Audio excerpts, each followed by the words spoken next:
Hello అండి. Previous వీడియోలో నేను మా house front elevation design share చేశాను. కలర్ కోడ్స్‌తో సహా ఇచ్చాను. చాలా బాగుంటుంది వీడియో, తప్పకుండా చూడండి. లింక్ నేను డిస్క్రిప్షన్‌లో ప్రొవైడ్ చేస్తాను. మన ఛానల్లో అన్ని వీడియోస్ చాలా హెల్ప్‌ఫుల్‌గా ఉంటుంది. చాలా యూస్‌ఫుల్‌గా ఉంటాయి. తప్పకుండా చూడండి. ఎవ్వరూ మిస్ చేసుకోవద్దు. ఇలాంటి మరిన్ని వీడియోస్ చాలా ఉన్నాయి మన ఛానల్లో. ఒకసారి వెళ్ళి చూడండి. నచ్చితే గనుక సపోర్ట్ చేయండి.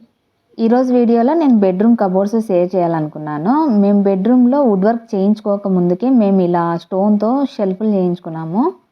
ఈ విండో దగ్గర కూడా స్పేస్ వేస్ట్ కాకోకుండా మళ్ళీ అక్కడ కూడా కొన్ని స్టోరేజ్ షెల్ఫ్లు ఇచ్చాము. దానిపైన గ్రానైట్ అండి, పైన మనం ఐరన్ చేసుకోవడానికి అందుకు యూస్ఫుల్గా ఉంటుందని అలా చేయించాము.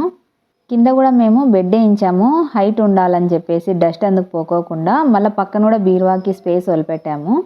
కబోర్డ్స్ అయితే ఇలా చేయించుకున్నాము. అవుట్ సైడ్ మేము పైన సజ్జా వేసాం కదా, ఆ సజ్జా లెవెల్కి కింద షెల్ఫ్లు చేయించుకున్నాం. కొంతమంది ఏం చేస్తారంటే సజ్జా లోపలికి చేయించుకుంటారు. అలా చేసుకోకండి, సెట్ అవ్వదు. పైన ఒకలాగా కింద ఒకలాగా కనిపిస్తుంది, బాగుండదు అలా చూడడానికి.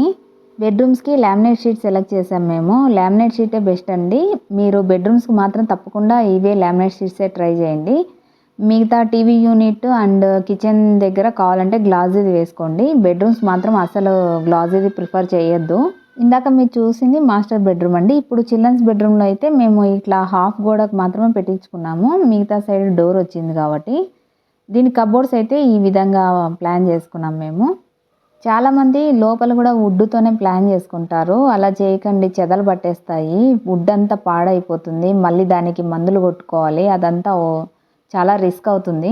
మేము చాలా చోట్ల చూసామండి, వాళ్ళు వద్దని చెప్పారు. సరే అని చెప్పేసి మళ్ళీ మేము బాగా ఆలోచించుకొని లాస్ట్ ఫైనల్గా మేము ఇంకా ఈ షెల్ఫ్లు చేయించుకున్నాము.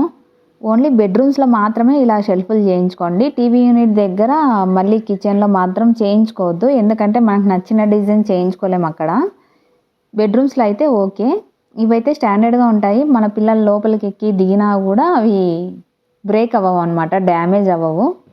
కింద మేము రెంట్ పర్పస్ కోసం 2 BHK ప్లాన్ చేసాం. వాళ్ళకు కూడా ఇలాగే చేయించామండి బెడ్రూమ్ షెల్ఫ్లో. లోపల కూడా పెయింటింగ్ వేయించామండి, అందుకే మీకు నీట్గా కనిపిస్తుంది. ఇవైతే మనకు స్టాండర్డ్గా ఉంటాయి. ఎప్పుడైనా కానీ గలీజ్ అయినా కూడా మనం మళ్ళీ పెయింటింగ్ వేయించుకోవచ్చు. అండ్ వుడ్ వర్క్ కూడా మనకు తక్కువ అవుతుంది. మీరు కూడా ఇలాగ ట్రై చేయండి. మీకు ఏ బెడ్రూమ్ కబోర్డ్స్ బాగా నచ్చాయో కమెంట్ చేయండి. ఇలాంటి మరిన్ని వీడియోస్ కోసం మన ఛానల్ని సబ్స్క్రైబ్ చేసుకోండి.